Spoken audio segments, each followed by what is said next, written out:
जय श्रीमन नारायण।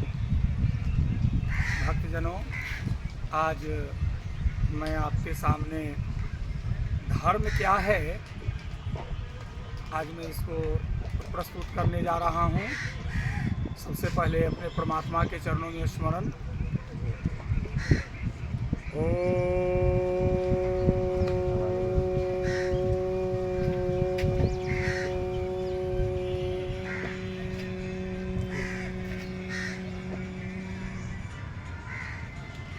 ओम श्री परमात्मने नमः। उसके बाद अपने गुरु के चरणों में सादर बंदन। भक्तजनों, संस्कृत में एक श्लोक है,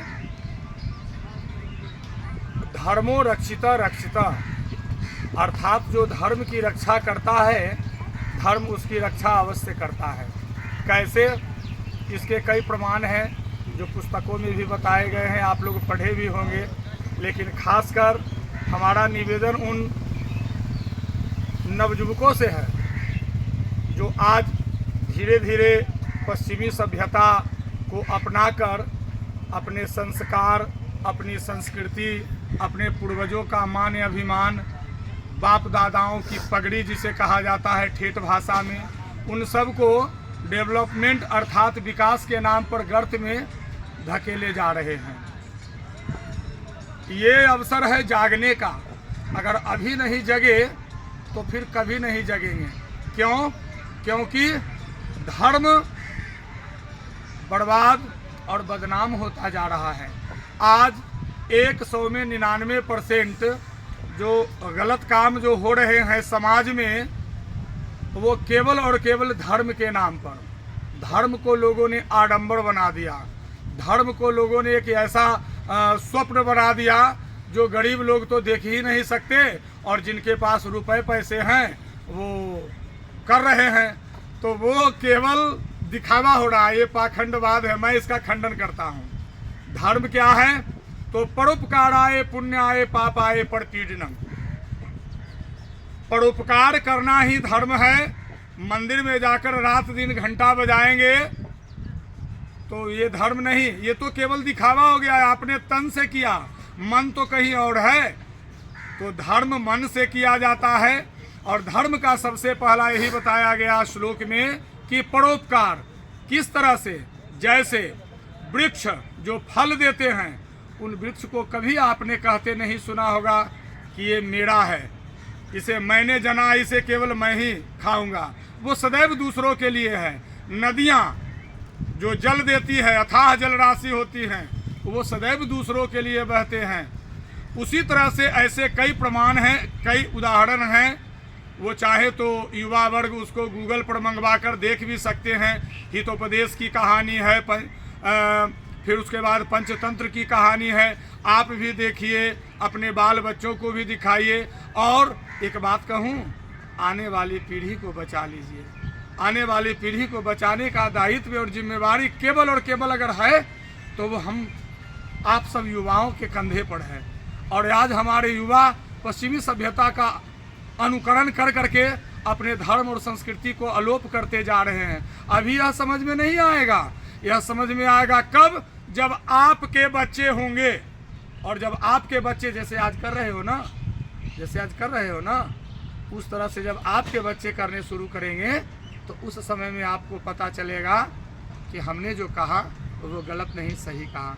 इसलिए चेत जाओ और अपने धर्म को, अपने संस्कृति को, अपने मान को, अपने सम्मान को बचाओ।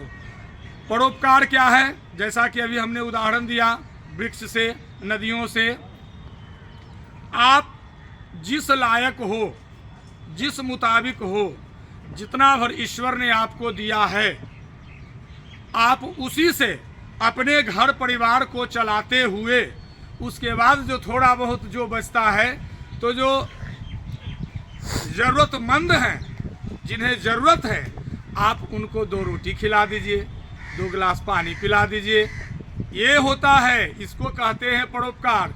कोई ठंडी के दिनों में कपकपा रहा है ठंड से, और आपके पास में अनेकों कपड़े हैं, आप उन कपड़ों को दान कर दीजिए। जिसको आप न पहनते हो उसे आप दान कर दीजिए। यही धर्म है। मैंने पहले भी कहा कि मंदिर में जाकर रात दिन सेवा करने से, सेवने से वो धर्म नहीं, वो तो कर्म हो गया, वो कर्म हो गया।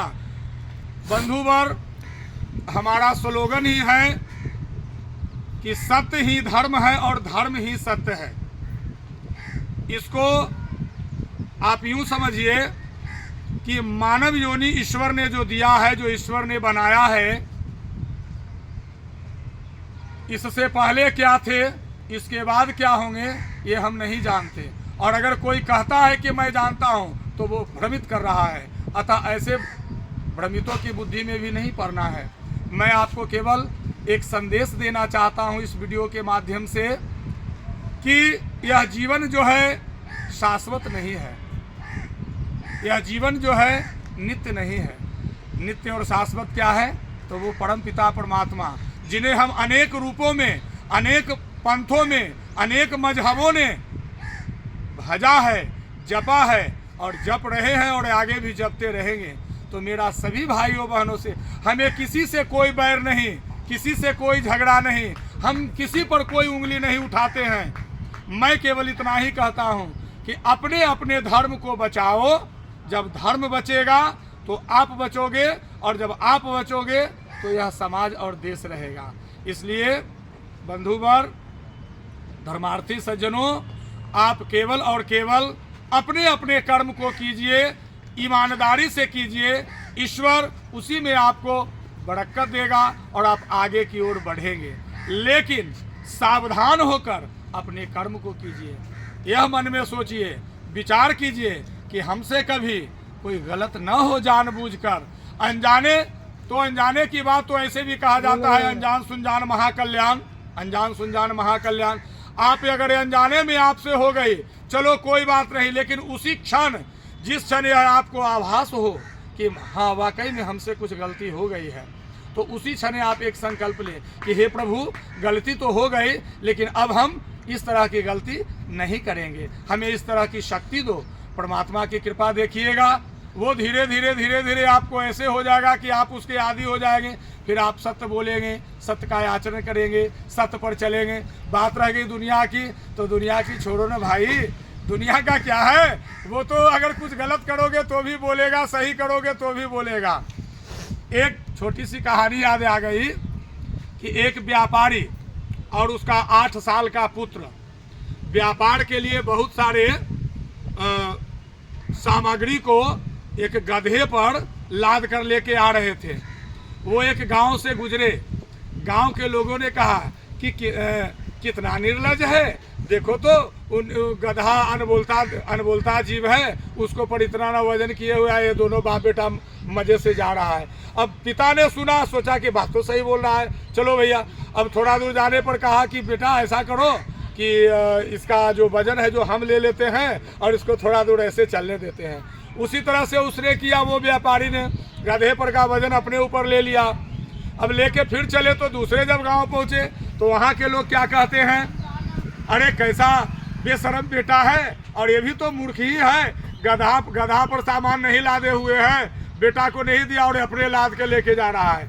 फिर उस व्यापारी ने सोचा बात तो सही कह रहा है। फिर थोड़ी दूर आगे गया तो आगे जाने पर उसने सोचा कि चलो पुत्र है, पुत्र को दे देते हैं। पुत्र को कहा कि बेटा तुम इस सामान को लेके चलो। थोड़ी दूर आगे जाने पर एक और गांव मिला। उस गांव में जब गुजरे उस गांव से, तो वहाँ के लोग फिर देखते हैं तो कहते हैं कि कैसा निरंकुश पिता है, बताओ तो, छोटे से बालक के सर पर इतना भारी गट्ठर बोझ दिए हुए है और ये खुद चला जा रहा है। अब फिर उसको लगा कि बात तो सही है भाई, अब क्या करना चाहिए। तो उसने क्या किया कि अंत में जैसे पहले था, यानी गधे पर सामान लाद के वो चल रहा था, वो चलता चला गया और अपने काम को कर दिया। तो इससे हमें यही सीख मिलती है सज्जनों कि दुनिया, यह संसार, यह जमाना अच्छे में भी बोलता है और बुरे में भी बोलता है। तय आपको करना है कि अच्छा क्या है, बुरा क्या है, हमें करना क्या है, हमें कैसे अपनी जिंदगी को बनानी है। एक बात याद रखो, आप जिस तरह के सोचोगे ना उसी तरह की जिंदगी हो जाएगी। वो कहा जाता है ना, be positive, do positive and think positive, ऐसे ही है ना, इसी तरह से बोला जाता है।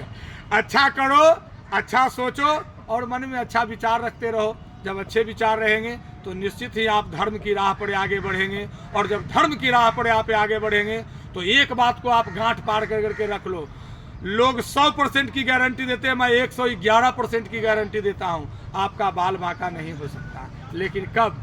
जब आप ईमानदारी पूर्वक अपने धर्म के राह पर चल रहे हैं तब। फिर सज्जनों, विशेष इससे आगे का प्रसारण मैं कल के कथा में बताऊंगा।